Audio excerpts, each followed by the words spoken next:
अब की बार जो बीजेपी गवर्नमेंट बोल रही थी कि अब की बार 400 पार, तो दोस्तों बीजेपी 300 के आसपास भी नहीं दिख रही। कांग्रेस का आप यहाँ पे देख सकते हैं 235 सीटें जीत रही है और इसमें सबसे बड़ा रोल युवाओं का रहा है। युवा है ना, हार के जीतने वाले को बाजीगर कहते हैं। कांग्रेस भले हार चुकी है, अब की बार उनकी सीट ज्यादा नहीं आई है, 235 सीटें ही कांग्रेस जीत पाई है, पर कहते हैं ना हार के जीतने वाले को बाजीगर कहते हैं। तो कांग्रेस गवर्नमेंट भले हार गई लेकिन वो हार के भी जीत गई है, और बीजेपी गवर्नमेंट भले जीत गई लेकिन जीत के भी हार गई। अग्निवीर की बात नहीं करते हैं हम लोग, और सारी वैकेंसीज की बात करते हैं। चाहे हम लोग एएलपी की बात करें, एएलपी की वैकेंसी बहुत सालों के बाद निकाली गई, तो पोस्ट की संख्या इतनी कम क्यों? आरपीएफ कांस्टेबल की वैकेंसी 5 साल के बाद निकाली गई, पोस्ट की संख्या इतनी क्यों कम क्यों? 4000 प्लस पोस्ट वैकेंसी निकाली है। रेलवे टेक्नीशियन की भर्ती की बहुत दिन के बाद निकाली गई, उसकी पोस्ट की संख्या इतनी कम क्यों? जब सबसे बड़ा मुद्दा आपकी इलेक्शन में यही था, और इस मुद्दे पे इलेक्शन लड़ा गया। और जो लोग कहते हैं ना कि जो मुद्दा होता है हिंदू मुस्लिम सिख ईसाई से बढ़ के अब की बार इलेक्शन में मुद्दे आए। बेरोजगारी सबसे बड़ा मुद्दा था, युवाओं का सशक्तिकरण सबसे बड़ा मुद्दा। सभी दोस्तों को जय हिंद, वंदे मातरम, राम राम। अब की बार मोदी सरकार, अब की बार 400 पार, इसी नारे के साथ बीजेपी गवर्नमेंट अपने इलेक्शन कैंपेन का शुभारंभ किया था और आज फाइनली इलेक्शन का रिजल्ट निकल के सामने आ चुका है। और अगर हम दोस्तों बीजेपी गवर्नमेंट की बात करें तो अप्रॉक्स सीट्स कितने बीजेपी गवर्नमेंट ने जीते हैं? 290 सीटें अब की बार बीजेपी गवर्नमेंट ने जीते हैं। और इसके साथ अगर हम लोग कांग्रेस की बात करें तो कांग्रेस ने अप्रॉक्स 235 सीटें जीती हैं और अन्य पार्टी 18 सीटें जीत रही हैं। अगर पूरे भारत में लोकसभा सीट की बात करें तो 543 लोकसभा सीट है, और जिसमें से अब की बार पूर्ण बहुमत में किसकी सरकार आ रही है? तो पूर्ण बहुमत में तो दोस्तों बीजेपी की ही आ रही है, क्योंकि आप सभी को पता है पीएम बनने के लिए 273 सीट्स की जरूरत पड़ती है, जिसमें दोस्तों आराम से बीजेपी ने 290 का आंकड़ा पार कर लिया है। पर अब की बार जो बीजेपी गवर्नमेंट बोल रही थी कि अब की बार 400 पार, तो दोस्तों बीजेपी 300 के आसपास भी नहीं दिख रही, और सारे एग्जिट पोल भी यही बता रहे थे कि बीजेपी गवर्नमेंट ने 400 का आंकड़ा पार कर लिया है। पर मुझे पता था कि बीजेपी गवर्नमेंट 400 का आंकड़ा पार नहीं करेगी, क्योंकि इसमें दोस्तों सबसे बड़ा रोल किसका है? तो अब की बार सबसे बड़ा रोल है राहुल गांधी का। अब की बार राहुल गांधी एक अलग टाइप के लीडर मुझे दिखे, और इनके अंदर मुझे एक जोश दिखा, एक जुनून दिखा, जो कि मुझे किसी लीडर के अंदर अभी तक नहीं दिखा था। मैं बीजेपी का बहुत बड़ा फैन था, बट आप कुछ दिन के अंदर मेरा पॉइंट ऑफ व्यू चेंज हुआ है। ऐसा क्यों? राहुल गांधी को जब मैंने देखा एक अलग अंदाज में, गरीबों के साथ मिल रहे हैं, हाथ मिला रहे हैं, उनके साथ बैठ रहे हैं, खा रहे हैं, पी रहे हैं, जो भारत जोड़ो यात्रा की, उनमें एक अलग रूप दिखा मुझे। एक अलग टाइप का जो झलक एक पीएम के अंदर दिखनी चाहिए, वो एक झलक मुझे राहुल गांधी के अंदर उस टाइम पे दिखी थी। और मोदी जी अपनी जगह सही है, उनका जो भी रूल है वो एक नंबर है, लेकिन जो एक पीएम वाली झलक होती है, जो एक गरीब की हालात को समझ सके कि एक गरीब किस हालात में जीता है, कैसे खाता है, कैसे पीता है, एक स्टूडेंट का दर्द समझ सके, वैसे लीडर मुझे देखने को मिले राहुल गांधी, जिन्होंने भारत जोड़ो यात्रा की और उनकी यात्रा बहुत ही सफल रही। मेरे जैसे हजारों युवा उनके साथ जुड़े और उनका पॉइंट ऑफ व्यू बहुत ही अच्छा लगा, और इसी का रिजल्ट है कि अब की बार कांग्रेस का आप यहाँ पे देख सकते हैं 235 सीटें जीत रही है, और इसमें सबसे बड़ा रोल युवाओं का रहा है। युवाओं के साथ जो नाइंसाफी हुई है अग्निवीर स्कीम को लेकर, इसके बारे में कोई भी बड़े बड़े चैनल या मीडिया हाउसेस बात नहीं कर रहे थे, पर आज जब इलेक्शन का रिजल्ट आया है तो बहुत बड़े बड़े मीडिया चैनल हाउसेस इस स्कीम की बात कर रहे हैं कि इसी के चलते बीजेपी को सबसे बड़ा नुकसान देखने को मिला है। ज्यादा नुकसान तो यूपी वाले सीट में देखने को मिला है, कि वहां के युवाओं के साथ सबसे बड़ी जाती हुई, वहां के युवा ज्यादा अग्निवीर की तैयारी मतलब आर्मी की तैयारी करते हैं। तो अग्निवीर वाला जो टीओडी का स्कीम लाया गया था, वो तो बहुत बड़ा एक, मैं कहूँ ना कि युवाओं के लिए बहुत बड़ा धोखा है यार। एक युवा प्रिपरेशन करता है इंडियन आर्मी की, उसका सपना क्या होता है? अपने देश की सुरक्षा करेंगे, राइफल लेंगे और जिंदगी भर अपने देश की सेवा में लगे रहेंगे। पर टीओडी वाला स्कीम क्या है कि आप 4 साल तक सेवा करो, इसके बाद घर चले आओ, इसके बाद सिक्योरिटी गार्ड ही काम करो, कहीं खलासी का काम करो, कहीं लेबर का काम करो। अब बोलोगे नहीं, उन्हें महिंद्रा जॉब देगी, टाटा जॉब देगी। एक मैट्रिक पास कैंडिडेट के पास कौन सा स्किल होता है जिससे दोस्तों टाटा महिंद्रा उन लोगों को नौकरी देने वाली है? कोई स्किल नहीं होता है। तो वो युवा क्या करेगा? युवा बेरोजगार होकर घर में बैठेगा। तो ये जो कहा गया था बिल्कुल भी गलत था। जब अग्निवीर स्कीम का युवाओं ने विरोध किया तो पुलिस के हाथों डंडा उन्हें मारा गया, उनका हाथ तोड़ा गया, पैर तोड़ा गया, कितने युवाओं के ऊपर एफआईआर हुआ, कितने युवाओं का लाइफ खराब हुआ अग्निवीर का विरोध करने के चक्कर में। कहीं ना कहीं इसका खामियाजा बीजेपी को अब की बार इलेक्शन में भुगतना पड़ा है, इसीलिए बीजेपी का सीट 290 के अंदर सिमट चुका है।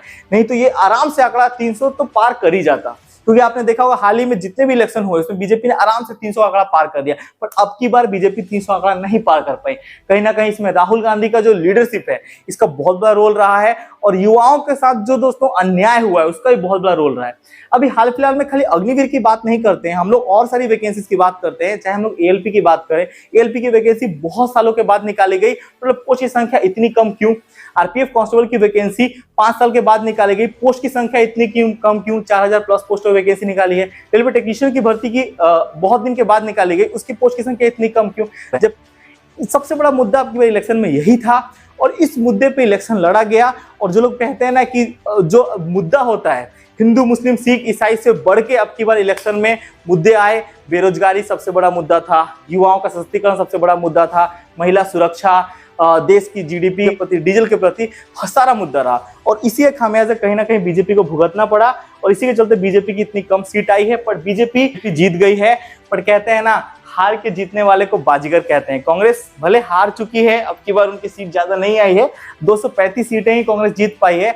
पर कहते हैं ना, हार के जीतने वाले को बाजीगर कहते हैं। तो कांग्रेस गवर्नमेंट भले हार गई, लेकिन वो हार के भी जीत गई है। और बीजेपी गवर्नमेंट भले जीत गई, लेकिन जीत के भी हार गई कि जो उनका दावा था वो दावा कहीं ना कहीं बीजेपी गवर्नमेंट पूरा नहीं कर पाई है। तो अब की बार जब बीजेपी नई गवर्नमेंट बना रही है, तो मेरे को किसी सरकार से कोई बैर नहीं है। सबका पॉइंट ऑफ व्यू होता है, आपका भी होगा, मेरा भी है। तो मुझे दोस्तों मेरा पॉइंट ऑफ व्यू है कि बीजेपी जब नई गवर्नमेंट बना रही है तो युवाओं के प्रति और थोड़ा सा अच्छा करे बीजेपी गवर्नमेंट। ये मैं यही चाहता हूं कि जो बेरोजगारी है उसको खत्म करे हमारे देश में। जो हमारे एजुकेशन के ऊपर 18% का जीएसटी लगा के रखा है, मतलब टैक्स लगा के रखा है, वो 18% जीएसटी को हटा दिया जाए। इसके चलते बहुत सारे युवाओं को भाई शिक्षा देने में, शिक्षा महंगी हो जाती है। जब टीचर को 18% टैक्स देना पड़ता है तो वो फ्री क्यों देगा आपको? तो 18% जो जीएसटी का टैक्स लग रहा है उसको हटाया जाए, और युवाओं को भाई रोजगार दिया जाए, वैकेंसी में बढ़ोतरी की जाए, चाहे एएलपी हो, रेलवे हो, आरपीएफ हो, सीआरपीएफ हो, अग्निवीर का स्कीम हो।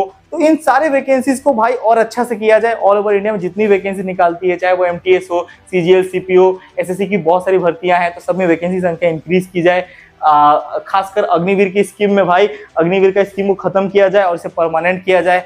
देश के ऐसे बहुत सारे युवा हैं जो अपनी जान देने को तैयार हैं सिर्फ भारत माता की जय के ऊपर, क्योंकि उनके अंदर में जोश है, और ये अग्निवीर वाला स्कीम उनका जोश कम करता है। युवाओं को एक बहुत बड़ा अंदर में होता है ना कि युवा जितनी मेहनत करते हैं शायद आप उतनी मेहनत ना कर पाओ। कभी अग्निवीर की तैयारी करने वाले युवा के पास जाना और बोलना कि आप कितनी मेहनत करते हो, वो आपको दिखाएगा वो कितनी मेहनत करता है। पढ़ाई करता है, खेतों में काम करता है, कहीं लेबर का काम करता है, कहीं कुलिया काम करता है, और लास्ट में जाके वो भाई अग्निवीर की तैयारी करता है, फील्ड में दौड़ लगाता है। अभी इतने धूप में शायद आप घर से भी ना निकल रहे हो, मोदी जी या और भी जितने भी हैं, लेकिन एक अग्निवीर की तैयारी करने वाला लड़का घर से निकलता है, इतनी कड़ी धूप में मेहनत करता है, नौकरी करता है, दिहाड़ी मजदूरी कमाने के बाद वो फिर से जाकर फील्ड में दौड़ता है, अग्निवीर की तैयारी करता है, उसका नौकरी लगता है। तो बहुत गरीब घर के बालक होते हैं यार। तो बस इतना ही कहना चाहूंगा कि जब मोदी जी का सरकार आ रही है, बीजेपी आ रही है, तो हाथ जोड़ के आपसे निवेदन है कि अब की बार आप दोस्तों अग्निवीर वाले स्कीम को हटाओ। ये बिल्कुल ही बकवास है और ये बिल्कुल भी स्कीम सही नहीं है। ये देश के युवाओं के साथ बहुत बड़ा भद्दा मजाक है। आरपीएफ कांस्टेबल एसआई की जो भर्ती है वैकेंसी की संख्या कम निकाली गई, इस वैकेंसी को आप बढ़ाओ। तो 4000 प्लस पोस्ट वैकेंसी निकाली गई है, वो अप्रोक्स 25000 प्लस पोस्ट वैकेंसी होनी चाहिए। इसी के एलपी की जो वैकेंसी निकाली गई है, और भी बहुत सारी वैकेंसी आने वाले, टीटीआई, ग्रुप डी, इन सारी वैकेंसीज को जल्दी निकाला जाए, वैकेंसी में ग्रोथ हो और हमारे भारत देश के डेवलपमेंट में आप सभी का हाथ हो। हिंदू मुस्लिम सिख ईसाई से हमारी राजनीति और ज्यादा होनी चाहिए और इससे बढ़ के होनी चाहिए। आज मैं आपको एक चीज बोलना चाहता हूं कि हिंदू मुस्लिम सिख ईसाई हर कोई है भाई भाई। आप एक भारतीय हो, इस बात का गर्व करो और सारे धर्म का सम्मान करो। मैं सारे धर्म का सम्मान करता हूं, मेरे को किसी धर्म से कोई भी हेट नहीं है, ना ही कोई भेदभाव है। मैं गर्व से कहता हूं जय श्री राम। आप अगर मुस्लिम हो तो आप गर्व से कहो अल्लाहू अकबर, आप क्रिश्चियन हो गर्व से कहो कि जय गॉड, कुछ होगा शायद। और जो भी आप धर्म से बिलोंग करते हो, तो आप धर्म को एक जगह रखो और अपनी इंसानियत को एक जगह रखो और देश की डेवलपमेंट के ऊपर बात करो। बीजेपी गवर्नमेंट की सरकार बन रही है, हार्टली कांग्रेचुलेशन नरेंद्र मोदी जी, मेरी तरफ से आप सभी को। और आपने बहुत ना मेहनत की, ऐसा बात नहीं है, लेकिन हार के जीतने वाले को बाजीगर कहते हैं, ये चीज आप याद रखिएगा। और कांग्रेस ने अब की बार बाजी मारी है और ये चीज देखने से लग रहा है। अब बहुत लोग बोलेंगे कि क्या अब की बार कांग्रेस सरकार बना सकती है, तो जी नहीं, कांग्रेस सरकार नहीं बना सकती, क्योंकि कांग्रेस के पास सीट है 235 और अन्य 18 सीट हैं। अगर इनको मिला भी दिया जाए तो 253 सीटें हो रही हैं और बहुमत के लिए 272 सीटें चाहिए, जो कि मोदी जी के पास है। तो अब की बार मोदी सरकार हो चुका है, बस 400 पार नहीं हो पाया। और अगर आपने युवाओं के प्रति काम नहीं किया मोदी जी, तो जब दोबारा इलेक्शन होगा इसका खामियाजा आपको फिर से भुगतना पड़ सकता है। इसीलिए मैं हाथ जोड़ के निवेदन है कि अब की बार युवाओं के लिए काम कीजिए कि नेक्स्ट बार जब इलेक्शन हो तो हम भी आपको गर्व से वोट दे सके कि नहीं अब की बार फिर से बीजेपी सरकार। आपने वो काम किया होगा तो वोट देने में भी मजा आएगा। और अगर ऐसे ही रहा तो फिर युवाओं के प्रति, क्योंकि हम जब देखते हैं अपने स्टूडेंट्स को तो हमें बहुत ज्यादा दुख लगता है, क्योंकि हमें पूरा पता है कि जो युवा होते हैं ना, वो ऐसा नहीं कोई करोड़पति अरबपति घर से बिलोंग करते हैं। युवा बहुत ही गरीब घर से बिलोंग करते हैं, इनके पास खाना नहीं, लेबर का काम कर रहे, कुलिया काम कर रहे, फिर भी उनका अंदर में सपना होता है कि मैं जीएसटी इंस्पेक्टर बनूंगा, मैं एसएससी जीडी में जाऊंगा, मैं आरपीएफ कांस्टेबल में जाऊंगा, मैं अपने माँ बाप का नाम रोशन करूंगा। उनका सपना होता है।